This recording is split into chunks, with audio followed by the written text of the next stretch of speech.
Girl meets boy. Elementary. Donna's story. My story starts in late July. It was July 21st, I think.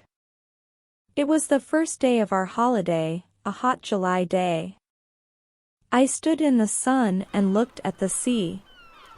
It was 11 o'clock in the morning. I was on the boat at Portsmouth with my mother and father and my sister, Louise. Seabirds played near our big boat and the small boats near us on the sea. I started to look at the people with us on our boat. They all watched the seabirds and talked and laughed. They were all happy on the first day of their holiday too. And suddenly there he was, this tall, quiet boy in a blue and white shirt. He was really good looking. I'll always remember. Wow. He's lovely. The first time I saw him.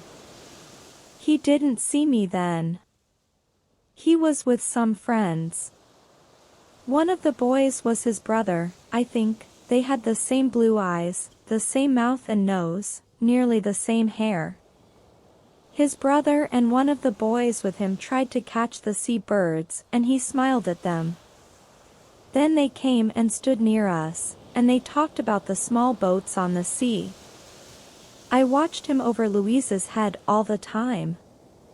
His brother and his friends made a lot of noise, but he was quiet and didn't talk a lot.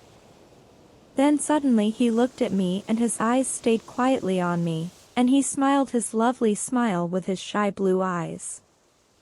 The people near me on the boat, the sun, the sea, the birds, the noise of his friends, time, it all stopped. At that moment there was only him and me and him. Him and his smile for me. Only the two of us. Slowly, very slowly, the boat started to move away, across the water to Spain. It takes a day and a night on the boat from Portsmouth to Santander, in Spain. A day and a night together, on the same boat with him. It was a big new boat with cafes, shops, a cinema, and a disco. In the evening Louise and I went to the disco together. We had a Coke and listened to the music and watched the dancers. But he wasn't there. Then suddenly a tall boy in a black and white shirt came in. It was him. He was with a friend. They stopped and looked slowly at all the people in the disco. It was dark in there and he stood and looked for a long time. Then he saw me and he smiled a big, friendly smile. I wanted to stand up and sing and dance with him. He came across the room and stopped near our table, and he asked me to dance. Suddenly he wasn't shy with me. We danced together for a long time after that. But then I looked up and there was a second tall boy in a blue and white shirt at the door of the disco, with the same eyes and the same mouth and nearly the same hair. But the boy near the door had that nice, quiet, shy face, not a big, open, friendly smile. Suddenly I knew, this was his brother with me on the dance floor, not him. I was with the wrong brother. He stood for a moment near the door and watched me and his brother on the dance floor with sad eyes. I wanted to run to him, to take his sad face in my hands and say, sorry. He looked at me, then he went out quickly. I stopped dancing, walked back to my table and sat down. His brother started to dance with Louise. I didn't sleep that night. I thought about him all the time, and listened to the noises of the boat and the sea. In the morning I went to the cafe at 8 o'clock and waited there with my sister for a long time. I wanted to say sorry to him. I had 4 cups of coffee, and I don't really like coffee. But he didn't come. Where was he? Where was he? At 11 o'clock we arrived in Santander. I wanted to stop the boat, I wanted to stop the holiday, I wanted to go back to England. I only wanted to see him again, to talk to him, to ask his name. But he wasn't there. Mark's story. I started Spanish at school in September and I like it. We've got a good teacher, Old Webb. Mr. Webb, not Old Webb, my mother always says to me. He isn't old, you know. Old Webb, sorry, Mr. Webb always takes some people from our school to a place in Spain for the first 2 weeks of the holidays, every July. Old Webb is okay. Not bad, for a teacher. We were at Portsmouth with Old Webb, sorry, Mr. Webb and Mrs. Webb. She's from Argentina, all the boys think she's good-looking, too. There were 6 of us with the Webbs, Harry Potts and his sister Sonia, Nick Atkins, he's a good friend, Sue Bellamy, she's clever, my brother Dave and me, we're 14 and we're good friends too, usually. There were hundreds of people on the boat. It was hot in the sun, a lovely day. People watched the sea and the small boats. I liked being in the sun and thinking about the 2 weeks holiday in Spain. Old Webb started one of his stories about Argentina, but I didn't listen. I started to look at the people. And this girl was there, near me, a really good-looking girl with nice brown eyes and black hair.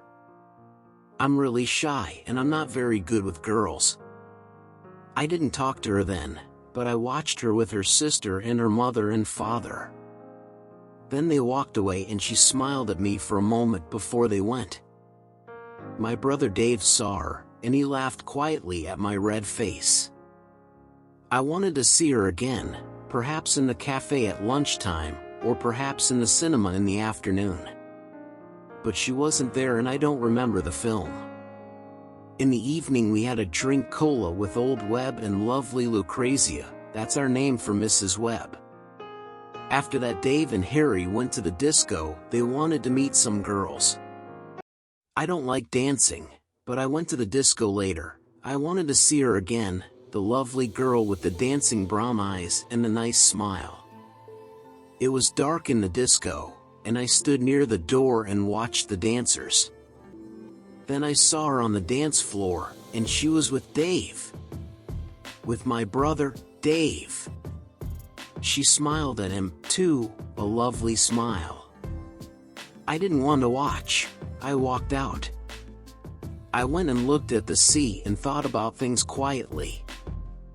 I thought about her and Dave. I was up early in the morning, before 6 o'clock. I went out again and watched the early morning sun and the sea. There was only one old man and the sea birds there with me. The old man smiled at me, but we didn't talk. I liked being quiet. I went in and had a coffee in the cafe, but I didn't want to eat. All the time I wanted to see her. I wanted her to walk into the cafe and come across to my table and sit down with me and tell me her name and talk to me. But she didn't come. I waited and waited, but she didn't come. At 8 o'clock I went to find Nick and Dave. Dave was very quiet all day, and he was really nice to me. And I didn't see her again before we arrived in Santander at 11. She wasn't there. The Town Story. Camillas is a small town 50 kilometers from Santander, near the sea. In the town there are quiet streets of old buildings and there is a small square. There are small shops and cafes with tables and chairs in the square, under the trees. A lot of people from Madrid come to Camillas for their holidays, and a lot of people from England stay in the town too. In the evenings in June and July and August people like to walk in the streets of Camillas. They stop in the square and stand and talk together, their children play together. Some people sit at the cafe tables and have a drink and watch the children or read their newspapers or talk. It was disco night in Camilla's on the evening after the boat arrived in Santander from Portsmouth. There were a lot of people in the square, Spanish people from Camilla's and Madrid, but families from England and France and Germany and Holland too. Some of the English families from the boat were there now, in Camilla's for a night or two. Donna was there with her family, at a table under some trees. Her eyes were on the dancers, but she didn't see them, the music was in her ears, but she didn't hear it. She didn't want to look or listen or dance, she didn't want to be there. She only wanted to see the lovely, shy boy from the boat, perhaps to dance with him.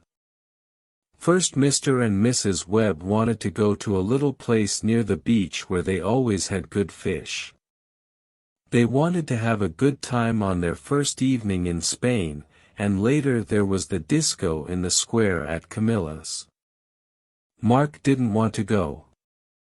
He didn't want to eat or dance or talk and laugh. He wanted to sit quietly and think about the good-looking girl on the boat. Where was she now? But Dave and Harry and Nick and Sue all wanted him to go. Later that evening he walked into the square at Camilla's with his friends. They found a table at one of the cafes and they all sat down. Mark looked slowly at the people at the tables near them. Donna looked sadly at the people dancing and standing in the square, then their eyes met. Time stopped. He was here. She was here. He smiled at her with his nice blue eyes. She smiled back at him with her dark brown eyes. Suddenly he wasn't shy. He stood up and started to walk across to her, she was on her feet. Their hands met. She wanted to dance now, only with him. The others watched and smiled, they all knew. And Dave? Dave watched and smiled happily. You see, only Dave really knew the story. Only Dave knew his plan for his brother. And Donna and Mark started to dance. They were together. The end. Thank you for watching to the end. If you enjoyed the story, please subscribe and like the video. Thank you very much.